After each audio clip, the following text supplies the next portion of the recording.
केजरीवाल जी ये नीली डिबिया सी गाड़ी में घूमते थे ना, उस टाइम उनके पीछे हमारी इकोनॉमी रेडियो टैक्सी की गाड़ियां जाती थी और पूरा का पूरा काफिला जाता था उनके पीछे पीछे।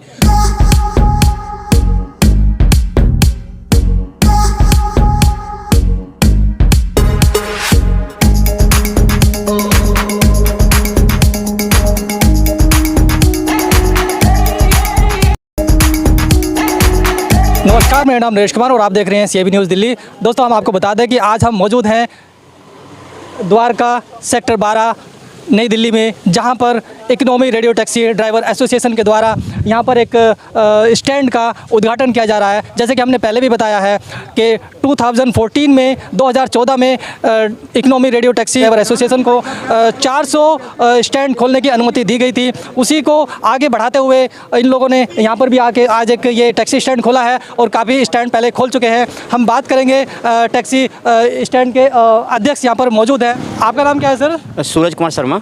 जी सर, आपने ये आज यहाँ पर टैक्सी स्टैंड खोला है, तो क्या पर्पज़ से यहाँ पर आपने खोला है? ये जितने भी NCR DL1RT वगैरह टैक्सी वाले हैं, ऑल इंडिया वाले हैं, तो जैसे जगह जगह खड़े रहते हैं तो ट्रैफिक पुलिस वाले आकर के चालान कर देते हैं। ठीक है, उस बेसिकली हमने 400 स्टैंडों का अपने दिल्ली शहर में और मुहिम तैयार किया कि 400 स्टैंड हम बनाएंगे। जी, अभी तक आप कितने स्टैंड बना चुके हैं? अभी तक हमारे 3 स्टैंड बन चुके हैं और आगे धीरे धीरे कार्रवाई चल रही है। अभी कहाँ कहाँ बनाया आपने? IP एक्सटेंशन में और दूसरा हमारा ये गीता कॉलोनी में है और तीसरा हमारा यहाँ द्वारका में है। जी जी, और कहाँ कहाँ बनाने का आपका प्लान चल रहा है? पूरे दिल्ली में जहाँ जहाँ हमारे ड्राइवर भाई नियुक्त करेंगे स्टैंड को, हम वहाँ वहाँ लेकर के जाएंगे। जी जी, तो ये पूरा हमारा मेन मकसद है जी सबका साथ और सबका विकास। जी, आज कौन कौन यहाँ पर आए, आप परिचय दिलाएंगे जो यहाँ पर आपकी यूनियन से जो भी पदाधिकारी हैं? हाँ, मुरली जी हैं यहाँ पर हमारे। ये आप आइए सर, आइए। जी, आपका नाम क्या सर? सर, मेरा नाम मुरलीधर है। जी, परिचय दीजिए आप, जो इसमें रेडियो टैक्सी में आपका जो पद है। और मैं सर इस economy radio taxi driver association से सन 2011 से जुड़ा हुआ हूँ। जब 2010 में इकोनॉमी रेडियो टैक्सी आई थी और तभी से संघर्ष में लगे हुए हैं कि ड्राइवरों के लिए कोई व्यवस्था हो जाए। तो उसी चरण में ये स्टैंडों की व्यवस्था की जा रही है, सरकार को अवगत करा के किया जा रहा है। ये हम सोच रहे हैं कि लीगल तरीके से गवर्नमेंट हमारा भी सहयोग करे। वैसे तो ये व्यवस्था जो करनी थी गवर्नमेंट को ही करनी थी। ये 2014 के अंदर हाईकोर्ट ने एक आदेश दिए थे, जिस आदेश के अंदर ये कहा गया था, मतलब दिल्ली के आला अधिकारियों को बुला के कि भाई इनके लिए स्टैंड की व्यवस्था की जाए। तब वो लोग नहीं कर पाए और बीच में ड्राइवर लोगों को भी जरूरत नहीं पड़ी। अभी हाल ही में ओला उबर ने बहुत परेशान कर रखा है ड्राइवर भाइयों को। वो 6 रुपये 70 पैसे 80 पैसे लगभग इतना दे रहे हैं, जबकि रनिंग कॉस्ट लगभग 9-10 रुपये के करीब। कितना आपका रनिंग कॉस्ट आता है जो अपना आपका पड़ता है? रनिंग कॉस्ट सिस्टम 9 रुपये के करीब लगभग आ जाता है दिन प्रतिदिन गैस भी। लेकिन तो फिर आप चला कैसे पा रहे हैं कि अगर 9 रुपये आपका कॉस्ट आ रहा है? और तो मैं तो नहीं चला रहा हूँ सर, ओला उबर में मैं नहीं चला रहा हूँ। बाकी और लोग जो चला रहे हैं उनको पता नहीं कैसे पड़ता खाता। यानी कि आपका जो पूरा ग्रुप है वो स्टैंड में लगा हुआ है, स्टैंड ही बना रहे हैं और स्टैंड के द्वारा व्यवस्था कर रहे हैं और कोशिश करेंगे कि जो सोसाइटी के लोग हैं, जो भी लोग हैं, वो यहाँ से टैक्सियाँ लें और उनको प्रीपेड के माध्यम से कोशिश करेंगे चलाने का। सरकार से भी चाहते हैं कि सहयोग दे वो हमारे को, और वक्त जब आएगा तो यहाँ से हो सकता है प्रीपेड की व्यवस्था भी हो। चलिए, बहुत बहुत शुभकामनाएं हैं आपके लिए कि स्टैंड पर आपको बहुत ज़्यादा काम है। प्रीपेड जी सर, आप अपना परिचय दीजिए, इधर आइए। Economy radio taxi driver association Sunil Singh, general secretary Delhi Pradesh. तो जो इस स्टैंड भी इकोनॉमी रेडियो टैक्सी बना रही है, तो ये भी 2010 में आई थी बनारटी। तो उस समय सरकार ने शीला दीक्षित जी थी, तो उन्होंने कहा था कि भाई प्रीपेड बूथ वगैरह देंगे, मगर जब नहीं मिल पाए तो हम लोगों ने काफ़ी सरकार को कहा, अवगत कराया इस संबंध में कि प्रीपेड बूथ वगैरह स्टैंड वगैरह दिए जाएं, जिससे कि ये ड्राइवर भाई अपनी गाड़ियाँ चला सकें, क्योंकि ट्रैफिक पुलिस ने खड़ा नहीं होने देती थी। उसके बाद ही फिर हम लोग हाई कोर्ट गए, तो हाई कोर्ट द्वारा 2014 में चीफ सेक्रेटरी को ऑर्डर हुए थे कि सारे आला अधिकारियों को बुलाकर ये RT को स्टैंड या प्रीपेड बूथ मुहैया कराए जाएं। हम लोगों ने मांग रखी कि भाई पूरी दिल्ली में होने चाहिए, 400 स्टैंड की मांग रखी थी। सरकार ने कहा था ठीक है, आप लोग जगह बताएंगे तो हम वहाँ पे आपका स्टैंड बना देंगे, मगर ऐसा हो नहीं पाया। सरकार ने किया नहीं, लेट कर दिया, बीच में कोरोना काल आ गया, 2 साल उसमें निकल गए। अब हम लोग खुद ही स्टैंड बना रहे हैं अपना। इकोनॉमी रेडियो टैक्सी जो है शहीद भगत सिंह जी के नाम से स्टैंड बना रही है, पूरी दिल्ली में बनाएगी और सरकार को अवगत कराई रही है। लीगल तरीके से काम करने की कोशिश की जा रही है, वनआरटी पूरा लीगल तरीके से कर रही है, इसलिए सभी आला अधिकारियों को ये बात अवगत करा दी गई है कि हम स्टैंड जगह जगह बना रहे हैं। बस इतना ही कहना है। लेकिन क्या कमी रही कि अभी 2014 में आपको ये अप्रूव हुए थे और आज 2022 चल रहा है, इतना लंबा समय कैसे लग गया? इतना समय लंबा इसलिए लग गया कि सरकार ने इस बात को कहा था कि हम बना कर देंगे। जी जी जी मगर हम इसी इंतजार में रहे कि अब सरकार करेगी।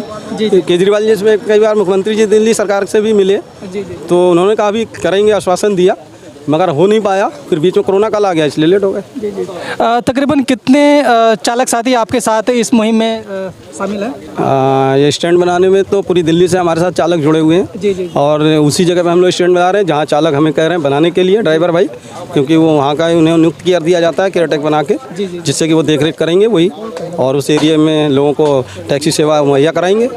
तो ये पूरा लीगल तरीके से हो रहा है, यहाँ पर कोई पुलिस वाला या ट्रैफिक वाला परेशान नहीं करेगा? नहीं, परेशान से करें, हमने सभी आला अधिकारियों को दिया हुआ है और हमारे पास फ़ोन भी आए हैं आला अधिकारियों से, ट्रैफिक पुलिस से, दिल्ली पुलिस से।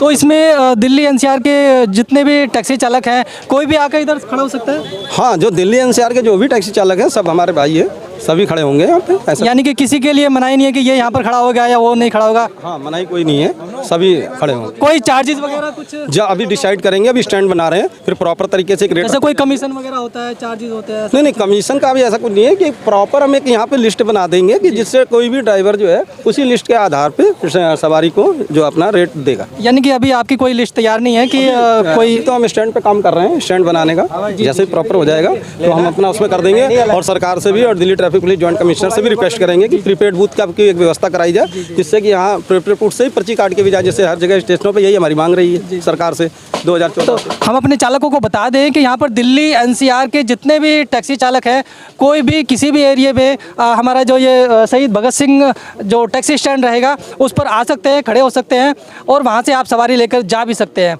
यहाँ पर कोई मनाही नहीं होगी किसी चालक के लिए, ना कोई भेदभाव रहेगा कि ये कोई है या यहाँ से है, वहाँ से है, हरियाणा से है, यूपी से है, कहाँ से है। पूरे दिल्ली एनसीआर के जितने भी चालक साथी हैं, आप जो जितने भी दिल्ली एनसीआर में दिल्ली में 400 स्टैंड बनेंगे और 400 स्टैंड के ऊपर पूरे दिल्ली एनसीआर के जो भी चालक साथी होंगे वो आ सकते हैं, खड़े हो सकते हैं और वहाँ से सवारी ले जा सकते हैं। आइए हम बात करेंगे इकोनॉमी रेडियो टैक्सी के अध्यक्ष जी से। सर नमस्कार, स्वागत है आपका हमारे चैनल पर। तो कैसा लग रहा है आज आपने यहाँ पर एक और स्टैंड खोल दिया है? स्टैंड तो खोलने का हमारा मकसद एक ही है कि दिल्ली सरकार जो बनाना चाहती थी ना, हमारा आग्रह था जी जी जी, तो दिल्ली सरकार हमारे को 500 के लगभग स्टैंड बना के दे, जी जी जी जी, लेकिन सरकार व्यवस्था नहीं बनाई। तो हमने अपने सभी साथियों के साथ मिलके खर्चा करके अपना बनाना शुरू कर दिया। अब सरकार को ये लगता है कि मान लो हमको बना के देना चाहिए तो वो बना के देंगे, नहीं तो हम तो मुहिम चालू कर दी है, तो मुहिम चालू करके रखेंगे और स्टैंड बनाते रहेंगे।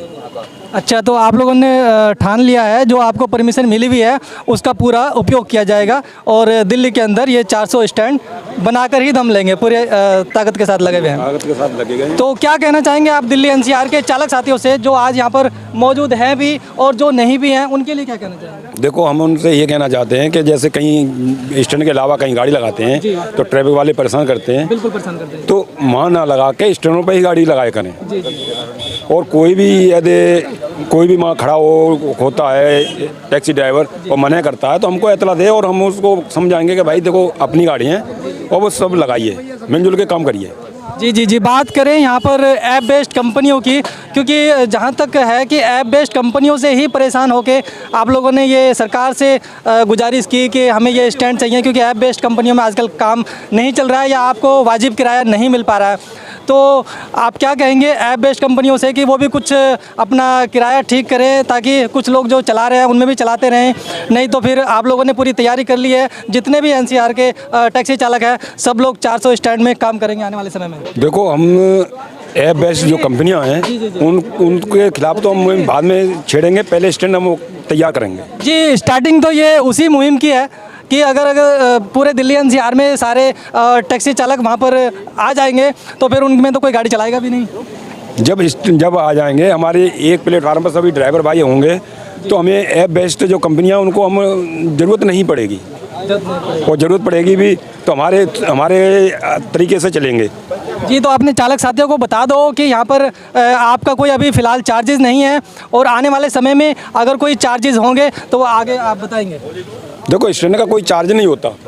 थोड़ा आगे नरेश जी, मैं एक बात और कहना चाहूँगा, ऐप बेस्ड जो एग्रीगेटर कंपनियां हैं, हमें उनसे कोई द्वेष नहीं है, उनसे कोई जलन नहीं है, लेकिन जो मजदूर है जिसने अपनी रकम लगा रखी है, आप अगर उसको उसका वाजिब किराया नहीं देंगे तो मजबूरी है ना उन लोगों की, तो ये करना पड़ेगा उन्हें। मैं यहाँ से आपके माध्यम से भावेश अग्रवाल जी को एक संदेश देना चाहूँगा और उनको ये कहना चाहूँगा कि आप समय रहते हुए क्या नाम है, इन जितने भी ड्राइवर भाई हैं उनको उनका वाजिब किराया दें। कोरोना काल में पहले ही लोग परेशान हैं, अब आए दिन सीएनजी के रेट बढ़ रहे हैं और आप देखिए क्या नाम है, गर्मी भी पड़ रही है। जो सवारी को तो सहूलियत चाहिए ना, सहूलियत चाहिए तो एसी भी चाहिए उन्हें। तो अब भावेश जी को इतने पढ़े लिखे आदमी होके, मैं भी आईआईटी में, मैंने दिल्ली आईआईटी में बहुत टाइम अपना गुजारा है वहाँ पे, और मेरे सामने बहुत इंजीनियर बन के गए हैं वहाँ से। मेरे पापा की कभी आईआईटी के अंदर एक दुकान हुआ करती थी, टेलरिंग शॉप, और मेरी आंखों के मेरा बचपन आईआईटी के अंदर बीता है। तो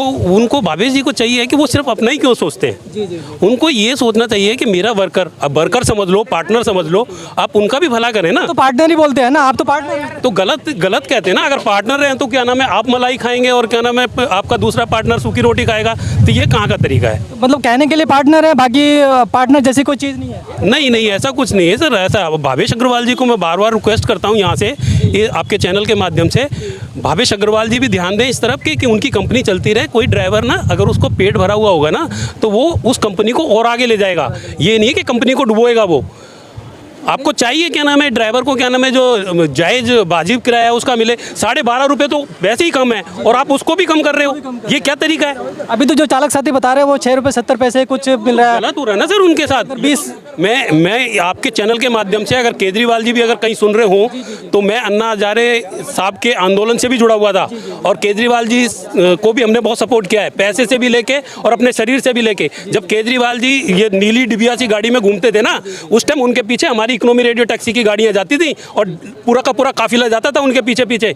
और उन्होंने हमको ये कमिटमेंट किया था कि अगर हमको आप सत्ता में लाओ, हम सत्ता में आ जाएंगे तो उसके बाद हम आपके लिए सभी व्यवस्था कर देंगे। लेकिन आज बड़ा दुख होता है इस बात को कहते हुए कि केजरीवाल जी सत्ता में भी हैं, अब उनको पंजाब भी मिल गया और हम भी चाहते हैं कि चलो वो एक सही कर रहे हैं, तो हमारे ड्राइवरों के लिए क्यों नहीं कर रहे? तो आप अगर एमसीडी के अंदर पूरे बहुमत से फिर आना चाहते हैं, आप संसद में बहुत सारी चीज़ें कहते हैं, बीजेपी के अगेंस्ट बोलते हैं कि भी गलत कर रहे हैं सही, हम राजनीति में नहीं जाना चाहते, लेकिन हम ये चाहते हैं क्या नाम है, जो ड्राइवर भाई हैं उनके लिए अच्छी से व्यवस्था हो। हम तो ये कहते हैं कि केजरीवाल साहब क्या नाम है जगह जगह पे क्या नाम है स्टैंड खोल दें, लोगों को रोजगार भी मिलेगा और लोगों को सुविधा मिलेगी। जो लोग क्या नाम है सोसाइटी वगैरह के अंदर रहते हैं वो सेफ जाएंगे, उनका पता होगा कि कौन व्यक्ति लेके जा रहा है और कौन व्यक्ति बैठ के जा रहा है। आज हमारे ड्राइवरों के साथ क्या होता है, ड्राइवरों को ले जाते हैं बुक करके और उनको मार देते हैं, उनकी हत्या हो जाती है। आप 1 करोड़ रुपए दे देते हो क्या नाम है सरकारी कर्मचारी को, और क्या नाम है जो ड्राइवर मर जाता है रोड पे उसके लिए तुम क्या नाम है ये भी नहीं कि सहानुभूति के 2 शब्द भी बोल दो।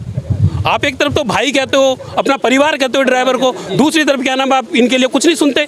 ये तो गलत है ना, ये व्यवस्था आपको करनी चाहिए जो मजबूरन हमें करना पड़ रहा है। अब इस तरह 4 बल्लियां लगा के हम स्टार्टिंग कर रहे हैं। अगर सरकार के पास तो लाखों रुपया करोड़ों रुपया है, जब आपके पास पैसा नहीं था तो प्रचार हमने किया ना, आज तो आपके पास पैसा, आप व्यवस्था करें ना स्टैंड की, क्यों नहीं करते व्यवस्था? अगर आप इतने, मैं नहीं कहता कि आप गलत हैं, आप सही हैं, आप लोगों के लिए बहुत अच्छा कर रहे हैं, लेकिन ड्राइवरों को जिन्होंने आपको नींव रखी, जो लोग आपके लिए हमेशा तत्पर रहे हर काम के लिए, उनके लिए आप व्यवस्था क्यों नहीं करते?